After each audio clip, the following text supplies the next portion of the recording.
See, the interesting thing about it, the story of Hosea and many of the prophets in the Old Testament, many of the people in the Old Testament, when God calls them to do something, it always looks a little different. But it's funny, the time that we're living in, it seems like everything God tells us to do, it always looks the same. If you tell somebody you're going into the ministry, God's called you into ministry, they'll say, great, what has He called you into ministry to do? Are you going to be a pastor? You're going to be an evangelist? You're going to be a youth minister? Or you're going to be a missionary? And you can't answer none of the above.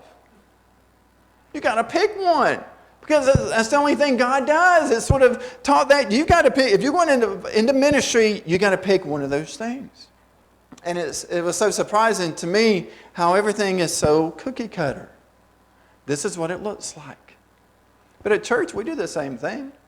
It's got to look a certain way. You got to do things a certain way, and you got to do it like that over and over again, and it can't change at all. Because we think that God doesn't work outside of these lines that we draw. We have the mindset that God is limited in what He calls us to do. And He never calls us to do anything crazy. Have you read the Bible? Have you? Have you read the Old Testament? We've covered that much of the Old Testament. You know how many times God has asked people to do crazy stuff?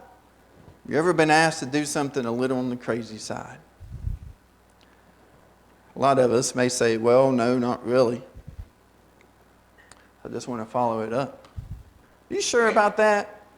You sure God has never asked you to do something crazy? You sure He didn't tell you to read the Bible and make you think about, hey, you ever thought about Abraham? Remember what He told Abraham to do? Pack up and leave. Where am I going? You're just going to go. Leave everything you know, and you're just going to leave. And you're just going to take a step and then take another step, and I'm just going to direct you, and I'm going to bless you, and I'm going to make all these great things for you. Great, God, how are you going to do it? Where am I going? Just go. What kind of response do you think Abraham got when he's telling his friends and neighbors, hey, I'm moving tomorrow. Really? Where are you going? Did you get a better job? You got some family you're going to go live with? I don't know where I'm going. I'm just going. Really? Just by yourself? Why? God told me to. God told you just to pack up and just start walking? Yeah, sort of. What about Moses? Did He tell him to do anything crazy? Just some average Joe Schmo, and He says, you're going to go talk to the Pharaoh, and you're going to do some amazing stuff. You're going to do miracles. You're going to be a spokesman for a people. Moses is like, no, that's not me. You got the wrong guy. God's like, no, I know it sounds crazy, but this is what I want you to do. Told David to do some crazy stuff. Remember that? There was a big giant out there. Littlest guy around. God said, David, go take care of that. David's like, yeah, I'm down. Let's go. Then he tells other people, hey, Saul, I'm going to take care of this giant here. Tell his brothers, I'm going to take care of this giant here. God wants me to. And God can do it.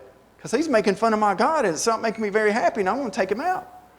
But Saul and his brothers looking at him, you're crazy. You can't win. There is no way you can beat this giant.